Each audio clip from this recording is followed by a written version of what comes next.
भारती नजाद अमरीकी अजयपाल सिंह बंदा आलमी बैंक के नए सदर मुंतखब। भारती नजाद अमरीकी बिजनेसमैन आलमी बैंक के 14 नए सदर मुंतखब हो गए।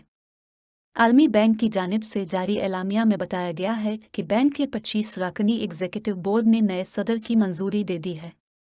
एलामिया के मुताबिक अजयपाल सिंह बंदा 5 साल के लिए आलमी बैंक के सदर का ओहदा 2 जून को संभालेंगे, जबकि मौजूदा सदर डेविड मालपास जल्द ही अपने ओहदे से मुस्ताफ हो रहे हैं।